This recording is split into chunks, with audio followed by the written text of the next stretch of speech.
Welcome back to KC Talks EV, and yes, I'm finally in the BYD Dolphin.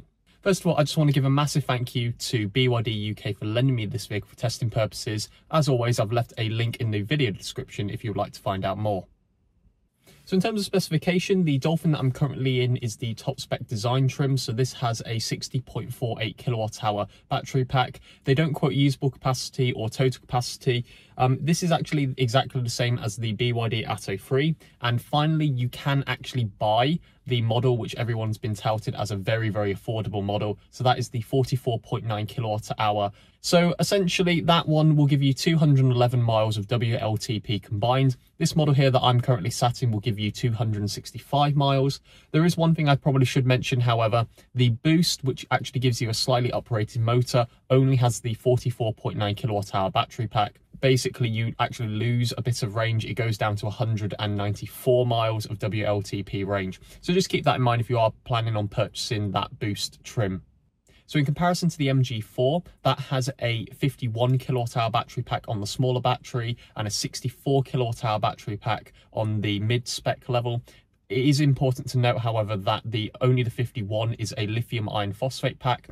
The 64 kilowatt hour is a nickel manganese cobalt chemistry pack. And as a result, yes, you will get slightly less cycles from it, but personally speaking, I'm really not that fussed. In terms of AC charging options, all vehicles except the active trim come with a 11 kilowatt three-phase charger, and the active trim only comes with a 7 kilowatt AC charger. This is not really a huge issue given the fact, again, 22 kilowatt isn't super ubiquitous right this second, but it is going to become more popular because, again, it is cheaper to install compared to DC fast charging or rapid charging. So essentially, I hope that they might offer 22 kilowatt as an option. Very, very few cars actually do. More notably, it's mostly the Renault Nissan vehicles that offer some form of 22 kilowatt charging nowadays.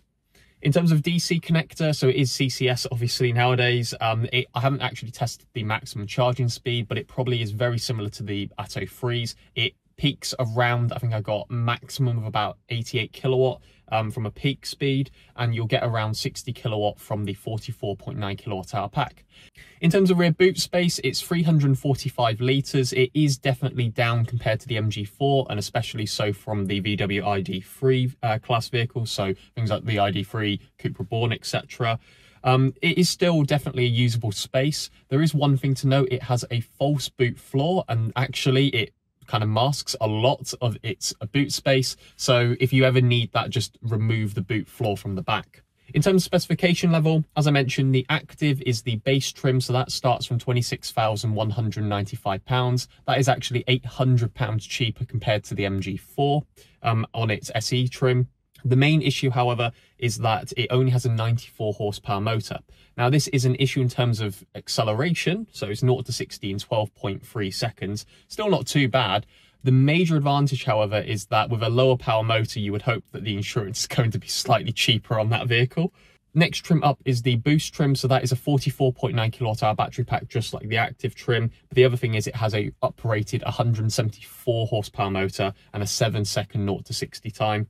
Finally, you go up to the Comfort trim. That gives you the bigger battery. And then Design trim, which is this vehicle, you get the full bigger battery as well as a 201 horsepower uprated motor. So 0 to 60 in 7 seconds. If I was going to pick a particular trim level, unlike a lot of the reviews that I do, I would actually pick the top spec Design trim.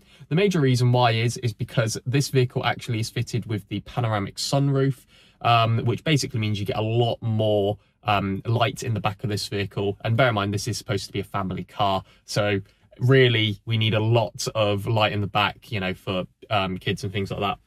As I mentioned, in terms of pricing, the active trim is the cheapest one. It is very, very competitive when you compare it to the MG4, and in fact actually it is much better equipped. You get a better screen with a better infotainment system. You get a full vegan leather, or basically fake leather interior.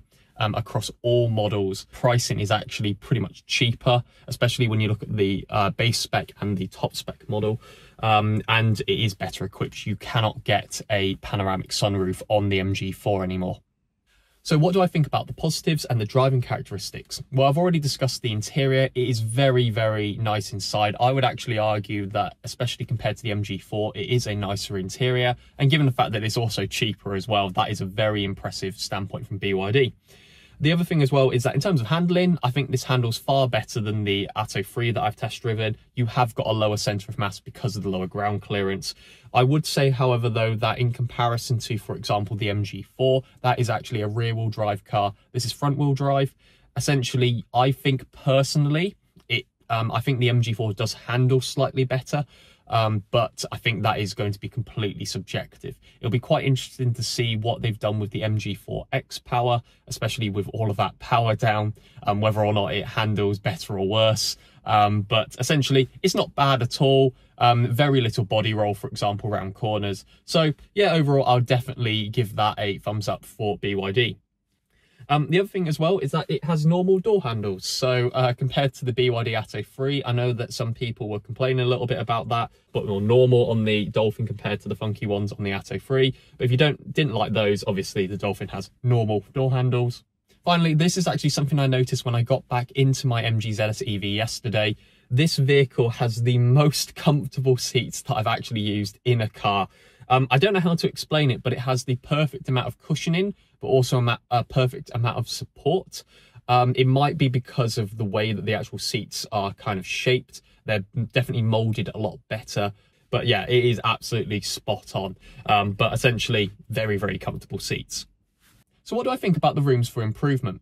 There's actually only one thing that I noticed when I was looking at the spec level and the trim level of all the vehicles, and that is its tyres. Now, OEM tyres, you don't have a choice of what you can actually get unless if you spec them out at the dealer, so they'll swap out the tyres for whatever you need. Essentially, this vehicle as an OEM tyre can actually come with two.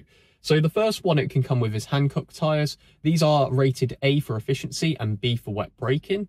And the vehicle that I've currently got have got Ling Long tyres. I've never heard of those before. And they are rated B rated for efficiency and only C rated for wet braking. So that really isn't good in my honest opinion. It also seems a bit like the luck of a draw, probably due to supply constraints of the tyres. This vehicle has as I said, the Ling Long tyres.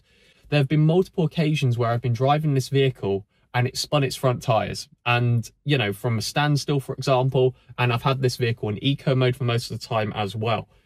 And on top of this, it might even affect efficiency. The fact is, going from an A rated to a B rated efficiency may not be that much of a difference, but bear in mind, I've just done the range test. I have a feeling that with the Hankook tyres, it might actually perform slightly better. My suggestion, BYD, therefore, would be, you know, if you are going to say that it's got 265 miles of WLTP range, I'm assuming you tested it on the Hankook tyres, and as a result, you probably should be fitting Hankook tyres across the entire range, or at least fitting them of the same tyre label. So A rated efficiency, B rated for wet braking. So BYD, if you are watching this, I would say wait for the range test video, but also absolutely, you should be fitting Hankook tyres across the board. Okay, so who do I think the BYD Dolphin is for? If you're looking for the MG4, I absolutely think that this vehicle is most certainly a better vehicle compared to the MG4. It's better in terms of interior quality. I think personally as well, all of the responsiveness of the infotainment system's better. This is definitely an all-rounder package. And on top of this, it is cheaper spec for spec compared to the MG4. Now, there is a couple things to note, obviously. This has slightly less WLTP range, for example. The other thing is that the battery size is less as well. So at the end of the day, yes, you are probably sacrificing that, but that is very, very marginal, if I'm honest. I've actually tested this vehicle in comparison to the MG4, and as a bit of a spoiler for the range test, this got more WLTP range compared to the MG4 on the 64 kilowatt hour pack. The other thing as well is that it's marginally smaller. It's like, I think it's 10 millimeters smaller in terms of length, and it is a little bit thinner in terms of width. But absolutely, BYD are onto a winner with this one. I think, however, the one thing I would say, and I have been mentioning this over last weekend with a lot of people coming to see this vehicle, the ultra affordable electric vehicles such as the Vauxhall Frontera and the Citroën EC3, That I believe is going to start at 21,995. It's not down on range in comparison to the base model, so I think we're looking at like 199 miles of range. And bear in mind that is going to be price parity with the equivalent petrol or diesel vehicle. That may be where I might change my tone on this vehicle a little bit, but absolutely BYD, you're onto a winner with this one. If, for example, the Atto 3 was cheaper than the MG ZS EV, I probably would have said exactly the same as well. Also, there is something to note. I'm only comparing new prices. The fact is the Dolphin hasn't really been available to the extent of, for example, the MG4 on the used market. So used pricing hasn't come down as much yet. If, for example, this vehicle was cheaper, this is an absolutely no-brainer. If it's slightly more expensive than the MG4, for example, on the used market, I would actually recommend that you test drive both and see what you think. So I think that is pretty much it. So if you liked the video or you found it informative, please give it a like, dislike it if you didn't. Leave a comment below to let me know of your thoughts of the BYD Dolphin. I think personally, if I was looking at a vehicle in the small family car market, this most certainly would be definitely part of my shortlist. And if I'm honest with you, I've been really happy with this vehicle over the last week for testing. Please share this video to anyone considering purchasing a small family car. And I think that is pretty much it. So thank you for watching and talk to you later.